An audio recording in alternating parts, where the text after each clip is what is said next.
Que el Señor sea muy bendecido entre nosotros, hermanos.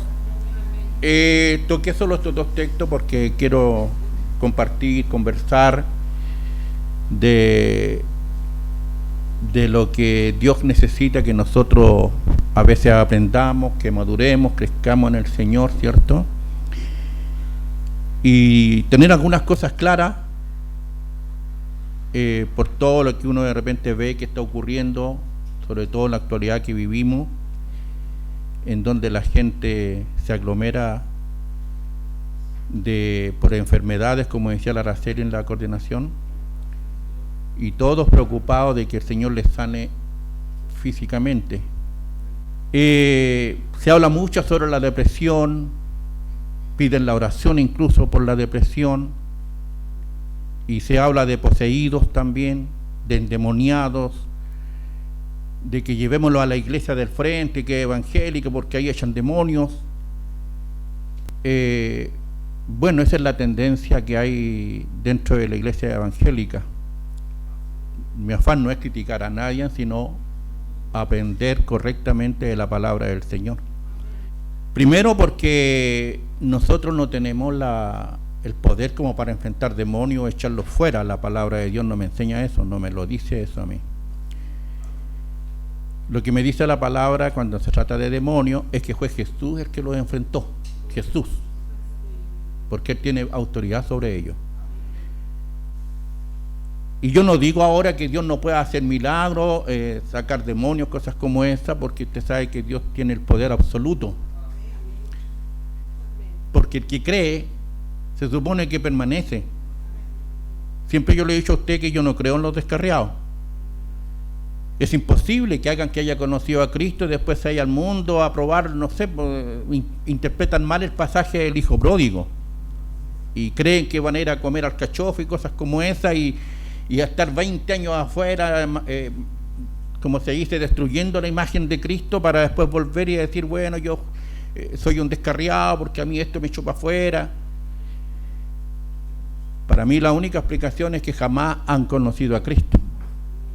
Nunca lo conocieron, porque el que está en Cristo permanece. Resulta que cuando uno permanece, no permanece por mis fuerzas, sino por las que Él me dio. Él es el que me prometió a mí darme, como se dice, el temor en mi corazón, para que yo jamás lo abandone, para que nunca lo deje de seguir, porque Dios conoce el género humano, sabe cómo somos, sabe que somos desleales, pero Él nos regaló el Espíritu Santo para darnos esa fortaleza interior y seguir siempre en pos de Cristo, en buenas o en malas. Y Jesús, ¿qué dice? Y conoceréis la verdad, y la verdad os hará libre.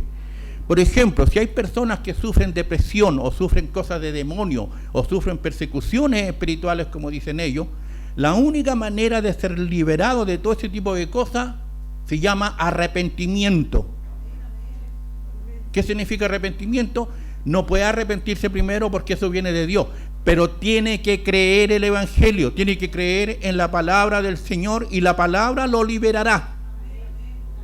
Porque todo aquel que se entrega a Cristo a través de haber creído en el Evangelio, al creer en el Evangelio, el Señor cumple su parte en enviar su Espíritu Santo, ¿cierto? Y le saca la venda de los ojos, le libera ese libre albedrío para que pueda decidir por Cristo. Y al decidir por Cristo, inmediatamente, en forma instantánea, cambia de dueño. Ya no le pertenece a Satanás, sino pasa al reino de Dios. Por lo tanto, si es una persona que ha sufrido cosas demoníacas, poseído o como le llamen, inmediatamente queda liberado por la palabra del Señor. Liberado en forma instantánea a través de haber creído en Cristo y de que Cristo le haya permitido el arrepentimiento y haberle liberado ese libre albedrío para seguir a su Salvador. No es necesario, como creen algunos, en forma equivocada, que incluso llegan a cambiarse de iglesia porque traen una persona depresiva y porque el pastor o los hermanos no lo ungen, se van. Porque tienen sus ojos puestos en la confianza en el hombre y en ellos ni siquiera han creído correctamente el Evangelio y tampoco hay un arrepentimiento sincero ante el Señor.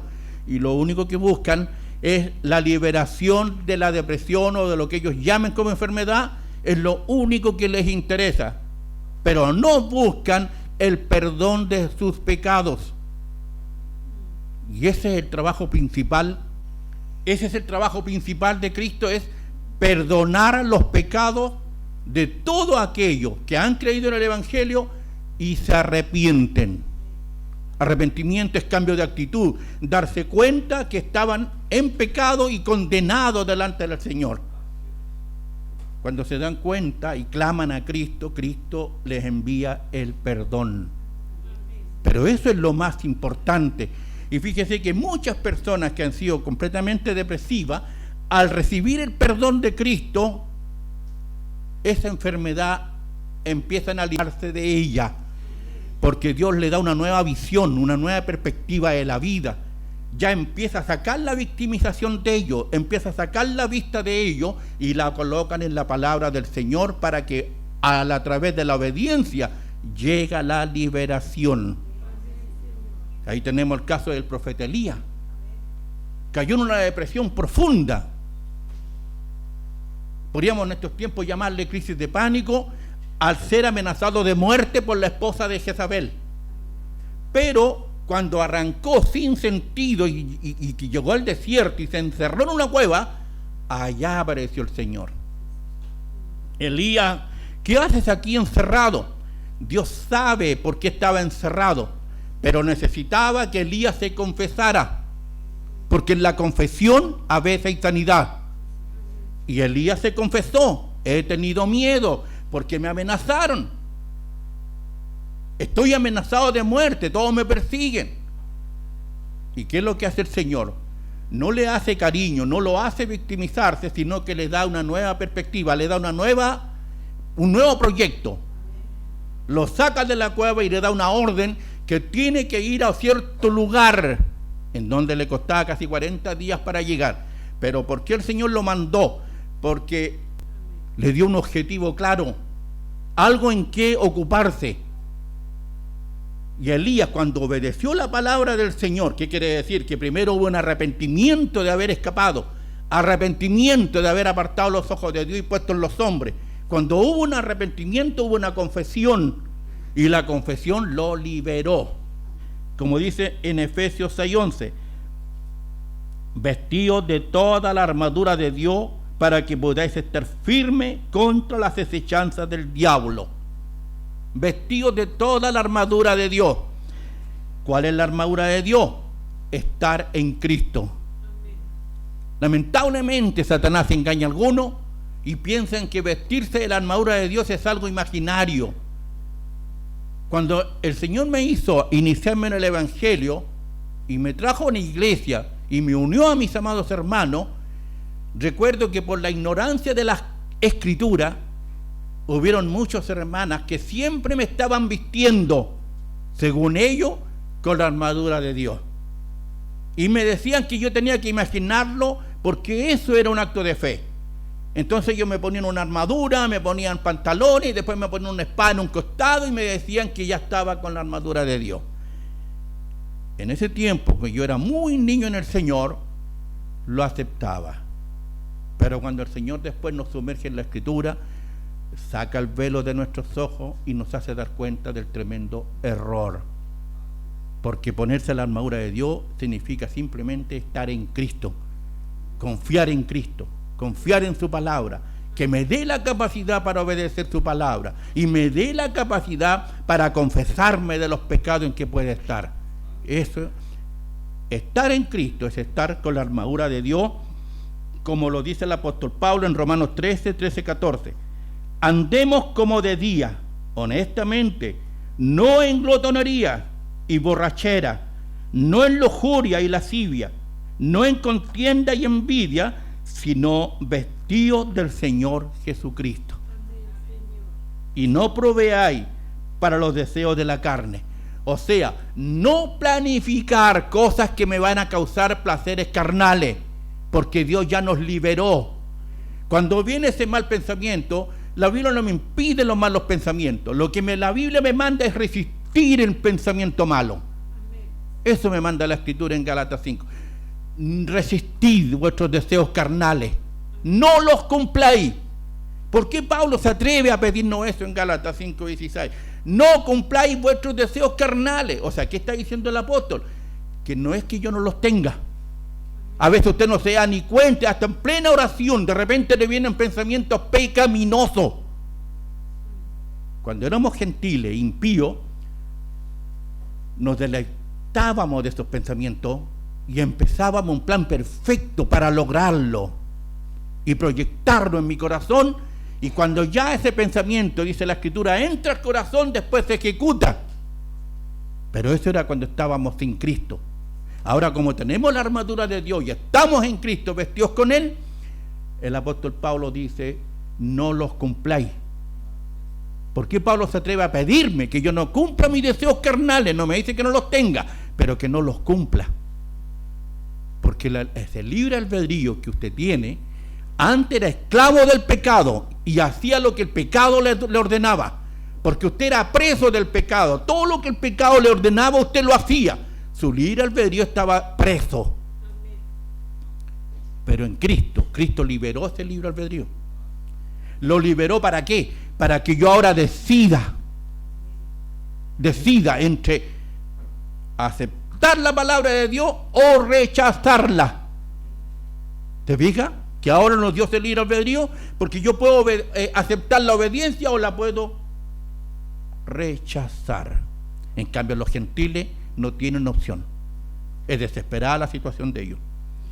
Después me dice, haciendo necesario que el creyente se ponga la armadura, como le dije, tanto para defenderse de Satanás como para resistirlo. La palabra del Señor, yo he escuchado muchos temas sobre la guerra espiritual. Muchos temas sobre la guerra espiritual. Pero yo tengo solamente algo claro, que es lo que la Biblia me dice. La Biblia no me manda a luchar contra Satanás. ¿Quién soy yo para enfrentarme a semejante ángel poderoso? Si casi ni el ángel Miguel fue capaz. Y vamos a ser capaces nosotros. No, es que a mí el Señor me invistió de poder. Es una falsa interpretación escritural. Nosotros tenemos que refugiarnos en aquel que lo venció, que es Cristo. Cristo es mi refugio. Él es mi esperanza. Él es el que me libra de toda presión satánica. Él es el que nos puede librar de las tentaciones para resistirlas. Entonces, lo que en Efesios me manda a mí no es luchar y hacer una guerra contra demonios imaginarios. Lo que me manda a mí es resistirlo. Por lo tanto, Satanás conoce las debilidades individuales de los creyentes y saca provecho de ellas rápidamente. Cada creyente debe ser cauteloso de sus áreas débiles y debe construir fortificaciones contra Satanás en esos lugares. O sea, ¿cómo? Debe protegerse con la palabra del Señor. En segundo lugar, Satanás pone obstáculos gigantescos en el camino de la disciplina espiritual, convirtiéndolo en un camino tedioso y exigente. O sea, Satanás le hace ver a usted de que la santidad es mucha. Se van al extremo. Tanta exigencia de santidad, tanta cosa de orar, o que le gusta ayunar, que lo haga, leer la palabra. Y Satanás lo pone como un trabajo tedioso, como una carga. Pero nosotros debemos confiar en el que nos llamó. Si Él me dice que tengo que orar permanentemente, es por algo. Dice orar sin cesar. ¿Para qué? Para que no entréis en tentación. El Salmo 28:7 dice: Jehová es mi fortaleza, mi escudo. En Él confió mi corazón y fui ayudado. Por lo que se gozó mi corazón y con mi cántico le alabaré. Entonces, cuando viene el desánimo, la única forma de vencer es correr al Señor, confiando que Él es la roca de mi salvación. Porque a Dios le encanta recibir a los que se cobijan en Él. Emplear los medios de la gracia y tener comunión habitual con otros cristianos es muy importante también, así como estamos ahora acá reunidos. Qué importante es compartir, vernos, darnos un buen abrazo y después conversar de la gracia del Señor. No estar conversando de cómo llegó vestido nuestro hermano y te fijaste el hermano la cara, tenía 3 metros de cara. No nos llamó el Señor a eso, sino que animarnos unos a otros. En tercer lugar, Satanás pone trampas al creyente, engañándolo acerca de Dios y su verdad. Desde el principio, Satanás ha corrompido la verdad de innumerables formas.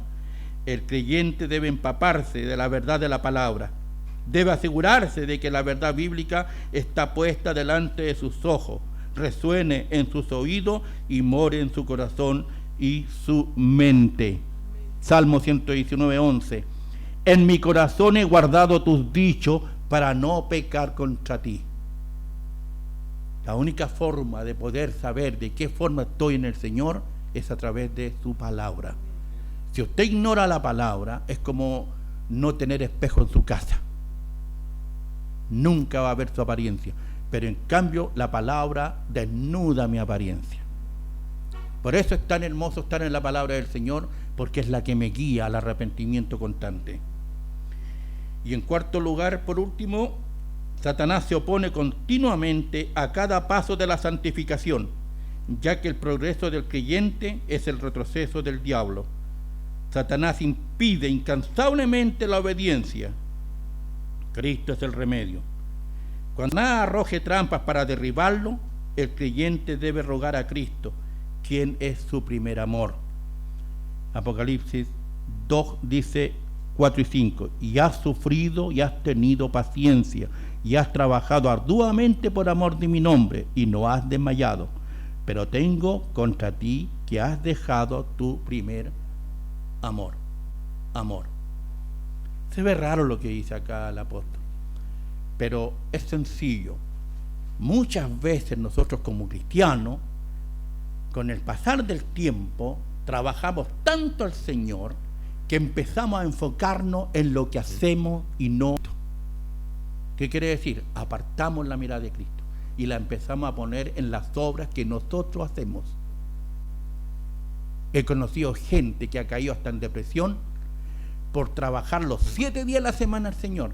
El domingo las 24 horas están casi en la iglesia.